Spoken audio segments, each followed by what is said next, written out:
โดยสารให้เพียงพอต่อความต้องการของประชาชนที่มีความต้องการเดินทางสูงในช่วงสุดท้ายของเทศกาลสงกรานต์ปี 2568 เพื่อป้องกันปัญหาผู้โดยสารตกค้างตลอดจนจัดเตรียมรถโดยสารสาธารณะรวมถึงรถรับจ้างส่วนบุคคลให้สามารถรองรับการเดินทางและส่งต่อผู้โดยสารถึงจุดหมายปลายทางได้อย่างสะดวกและปลอดภัยพงศิริศรีหานามสวทอ อำนาจเจริญรายงานสำนักงานเจ้าท่าภูมิภาคสาขานราธิวาสเตือนชาวเรือให้ระมัดระวังการเดินเรือจากคลื่นลมแรงบริเวณอ่าวไทยจนถึงวันที่ 21 เมษายนนี้นายปนัยหนูแท้ผู้อำนวยการสำนักงานเจ้าท่าภูมิภาคสาขานราธิวาสกล่าวว่าศูนย์อุตุนิยมวิทยาภาคใต้ฝั่งตะวันออกได้แจ้งพยากรณ์อากาศระยะปานกลางช่วงวันนี้ถึงวันที่ 21 เมษายน 2568 ลมตะวันตกและลมตะวันออกเฉียงใต้จะพัดปกคลุมทะเลอันดามันภาคใต้และอ่าวไทยทำให้บริเวณภาคใต้ฝั่งตะวันออกจะมีฝนลดลงสำหรับคลื่นลมบริเวณอ่าวไทยห่างฝั่งทะเลมีคลื่นสูงประมาณ 1 เมตรบริเวณที่มีฝนฟ้าคะนองคลื่นสูงมากกว่า 2 เมตรสำนักงานเจ้าท่าภูมิภาคสาขานราธิวาสจึงขอแจ้งเตือนไปยังนายเรือและผู้ควบคุมเรือให้ระมัดระวังในการเดินเรือหลีกเลี่ยงบริเวณที่มีฝนฟ้าคะนองโดยปฏิบัติตามประกาศสำนักงานเจ้าท่าภูมิภาคสาขานราธิวาสอย่างเคร่งครัดเพื่อความปลอดภัยในการเดินเรือโดยเรือที่มีความยาวต่ำกว่า 7 เมตรไม่ควรออกเรือหรืองดการเดินเรือบริเวณที่มีฝนฟ้าคะนองเรือที่มีความยาวมากกว่า 7 เมตรให้ใช้ความระมัดระวังในการเดินเรือบริเวณที่มีฝนฟ้าคะนองถึงวันที่ 21 เมษายนนี้ปพิชญานันท์ เทพรักษ์ สวท นราธิวาสรายงานจบข่าวชลธรจัญญาอ่านรับฟังข่าวครั้งต่อไปเวลา 10 นาฬิกาติดตามข่าวที่นำเสนอไปแล้วได้ที่ www.thainews.prd.go.th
สวัสดีครับผู้ฟังทุกท่านครับพบกับรายการรักสิ่งแวดล้อมทางสวทแพร่ FM 91 เมกะเฮิรตซ์ครับ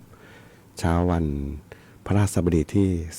17 เมษายน 2568 เริ่มต้นในการทำงานกันในสัปดาห์นี้ครับนะทำงานวันทำการนะหมายถึงทำการปกติเนี่ย2 วันเนาะ17 18 บางคนบอกหยุดแล้วล่ะนะ17นี่ก็หยุดนะ18ก็หยุดนะอ้าวก็เพราะบางคนนี่ลาหยุดได้เนาะลาหยุดลาพักกันเต็มสัปดาห์นะครับนะว่ากันว่าเดือนเมษายนเนี่ยเดือนแห่งความสุขเนาะสุขทั้งครอบครัวสุขทั้งเพื่อนฝูงญาติพี่น้องต่างๆนะที่มารวมตัวกันนะเดินทางมารวมตัวกันช่วงสงกรานต์นะครับแต่ว่าหลายคนก็เดินทางกลับไปแล้วเนาะนะครับนะเพราะว่าต้องมีภารกิจหน้าที่ในการทำงานกันรถเยอะนะเมื่อวานนะเข้าเวรอยู่นะช่วงออกไปทานข้าวก็โอ้รถล่องเยอะเลยนะติดยาวเหยียดเหมือนกันนะนะครับนะก็เพราะว่าคนใช้รถถนนเยอะเนาะว่ากันว่าเป็นหลักแสนคันนะหลักแสนนะที่จากทุกสารทิศนะที่จะเดินทางเข้ากรุงเทพนะเมื่อวานนี่นะที่เขาคาดการไว้บอกว่าเป็นหลักแสนคันรถยนต์เนี่ยแล้วก็คนที่เดินทางในแต่ละวันโอ้นี่ก็หลักเกือบหลักเรียกว่าเฉียดแสนเหมือนกันนะ เขาเก็บสถิติเนาะเมื่อวานผมฟังข่าวนะเก็บสถิติตัวเลขของคนเดินทางต่างๆนะบางคนเก็บจากไหนล่ะนะจากตั๋วรถไง เขามีการเก็บสถิตินะจากรถไฟจากรถยนต์โดยสาร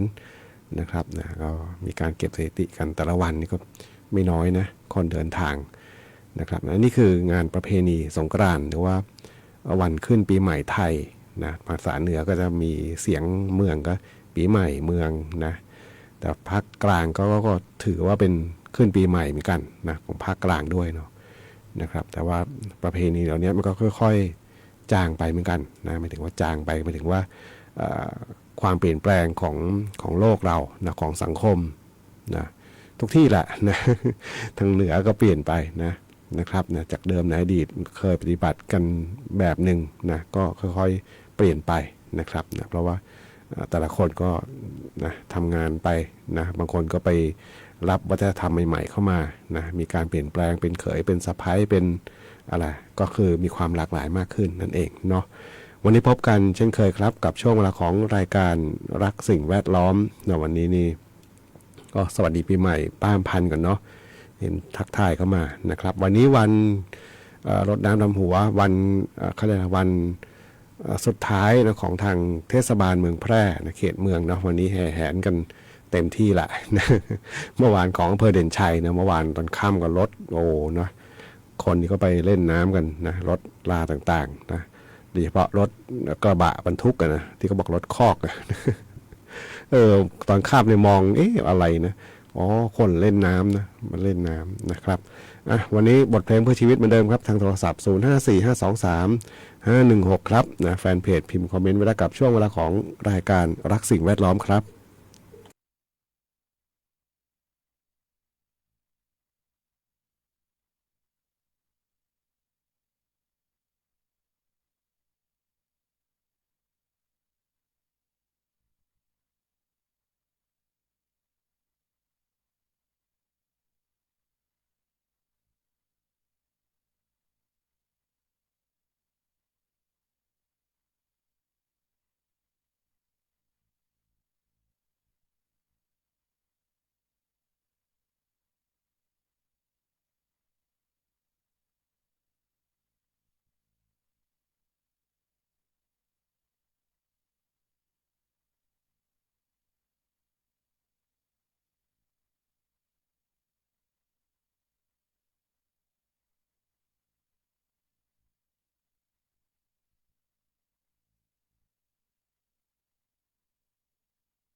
9 นาฬิกา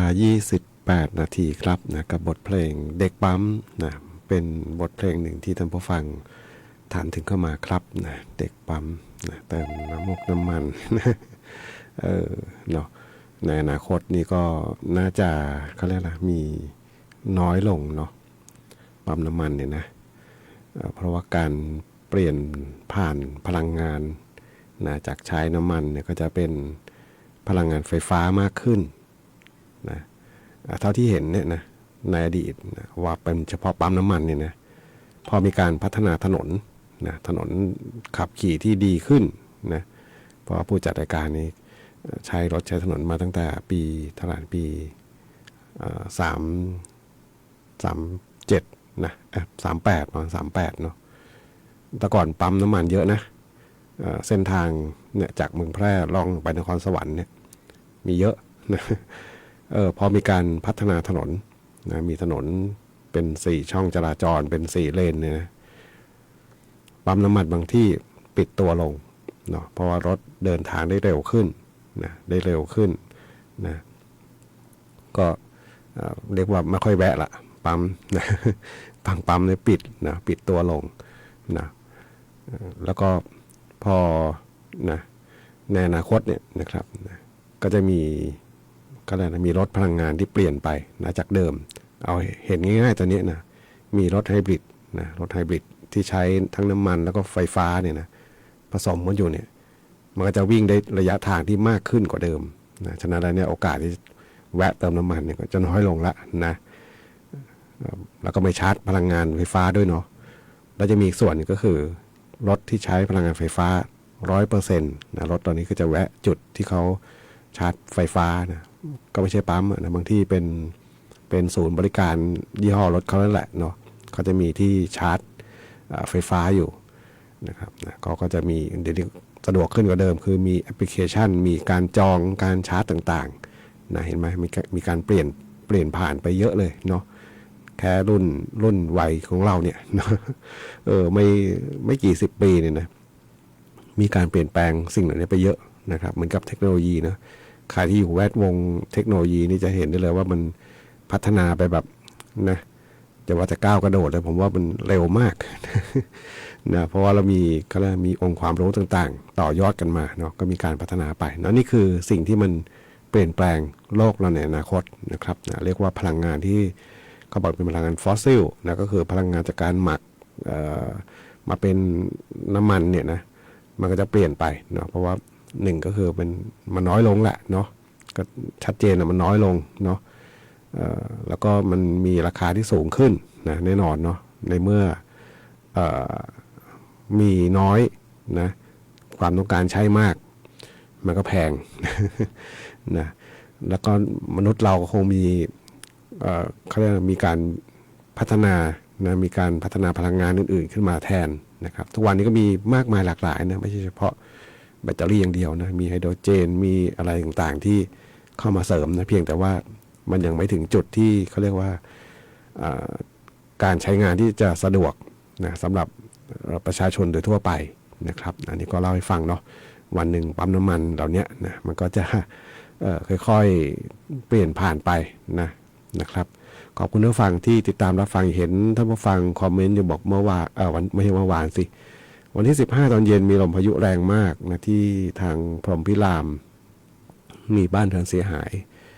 นะครับนะช่วงนี้ในเรื่องของพายุฤดูร้อนยังต้องเรียกว่ามีการเฝ้าระวังนะครับนะเฝ้าระวังนี่คือต้องมันนะมันจะเกิดตรงไหนมันบอกยากเนาะพายุฤดูร้อนเนี่ยเนาะนะครับมันบอกยากนะเพียงแต่ว่าถ้ามันมีนะไม่ถึงมีอากาศที่ร้อนอบอ้าวมากๆนะมีกลุ่มเมฆเข้ามานะลักษณะนี้มันก็มีความเป็นไปได้ว่าจะเกิดพายุฤดูร้อนแล้วก็คนที่เดินทางอันนี้สิ่งที่เขาเตือนกันก็คือคนที่ขับขี่รถเนาะเดินทางถ้ามันฝนตกแรงๆนี่ก็จอดก็พักเถอะเนาะถ้ามีจุดพักก็แวะพักเถอะนะเพราะว่าบางคนนี่ขับฝ่าไปเนาะถนนหนทางก็มองถ้าไม่เห็นนะเมื่อเช้าดูคลิปหนึ่งเนาะผมนึกถึงตอนนี้ไปเที่ยวทางระยองเลยนะแต่มันก็หาที่พักไม่ได้จริงๆเนาะบางเส้นทางมันยาวเหยียดเลยเนาะก็ต้องค่อยๆตามกันไปนะ เปิดเป็นไฟหน้าไฟท้ายก็ต้องติดนะครับอันนี้ก็คือสิ่งหนึ่งที่ต้องเตรียมความพร้อมไว้นะเพราะบางที่บางแห่งเนี่ยมันพอเข้าไปแล้วเนี่ยมันจะจอดจะพักก็ลำบากเนาะเพราะรถทุกคันก็วิ่งไปหมดแล้วเนาะนะครับนะแล้วก็มองไม่ค่อยเห็นเลย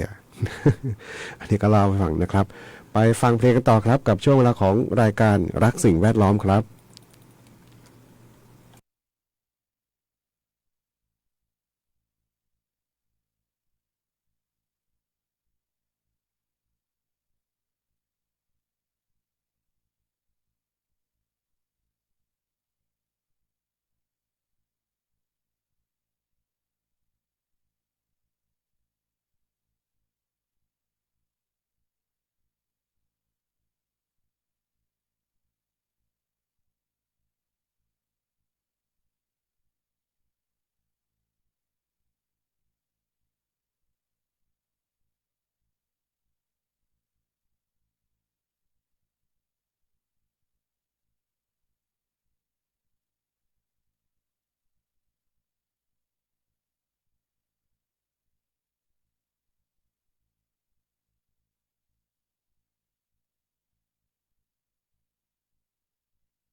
9:45 นาทีครับนะกับบทเพลงที่ต้องบอกว่าเข้ากับอะไรนะสถานการณ์โลกนะ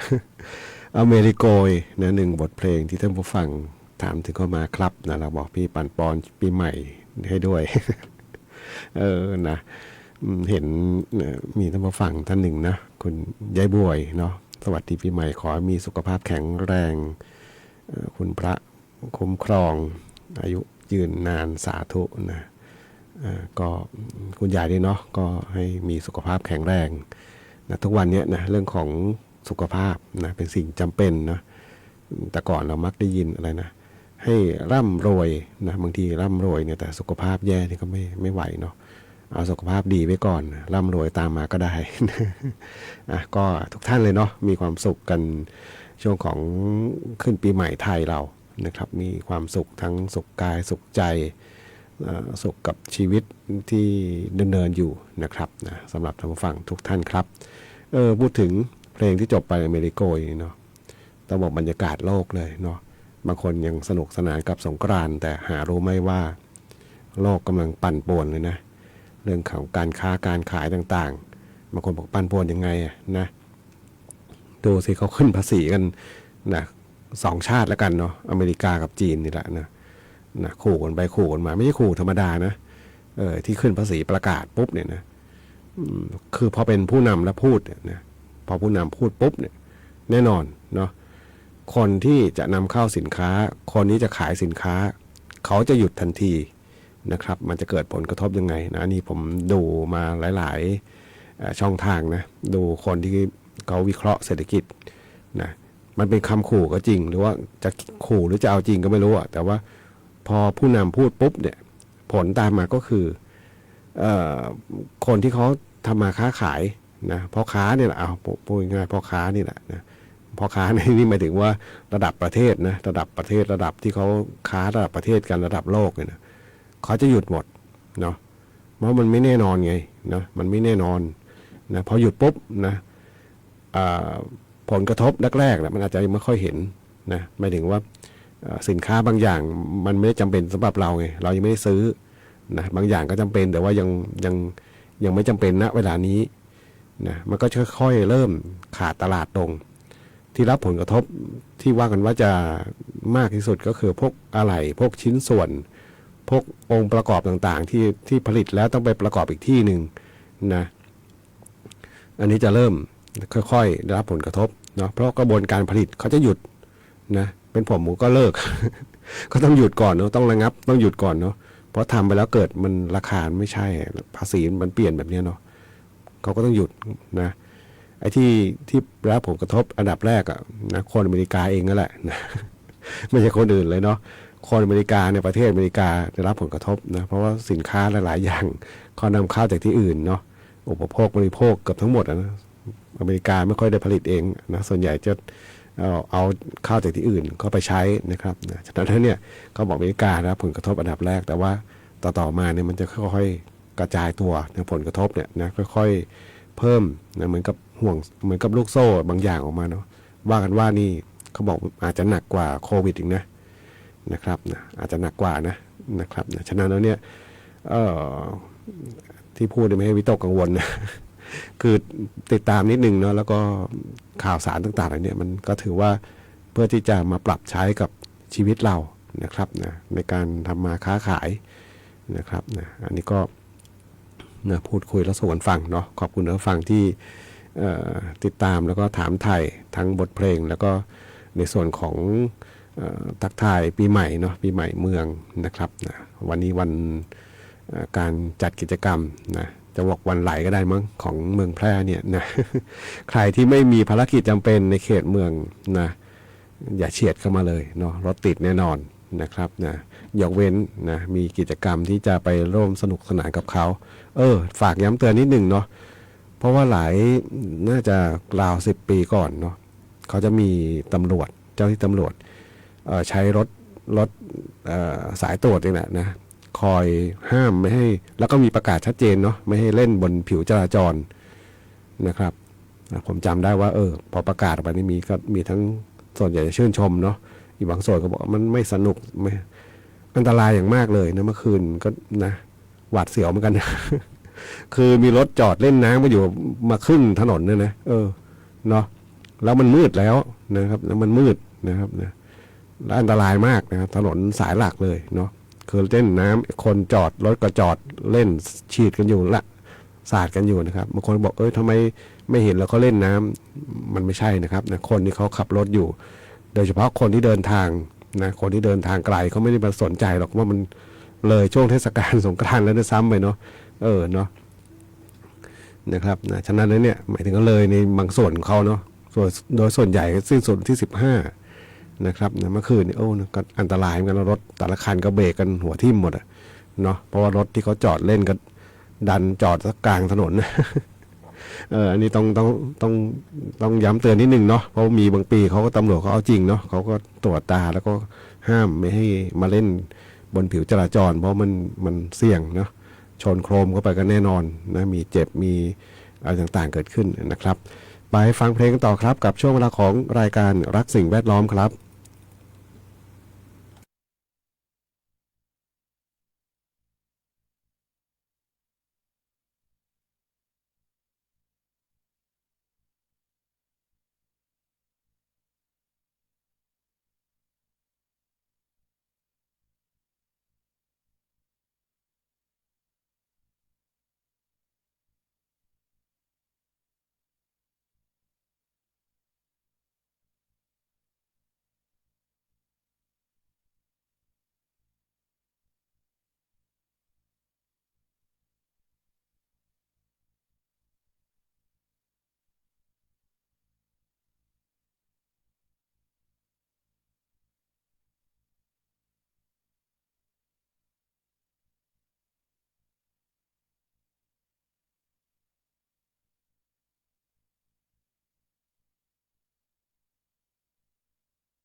ได้รับฟังผ่านไปครับนะสำหรับบทเพลงน้ำพริกแกงป่า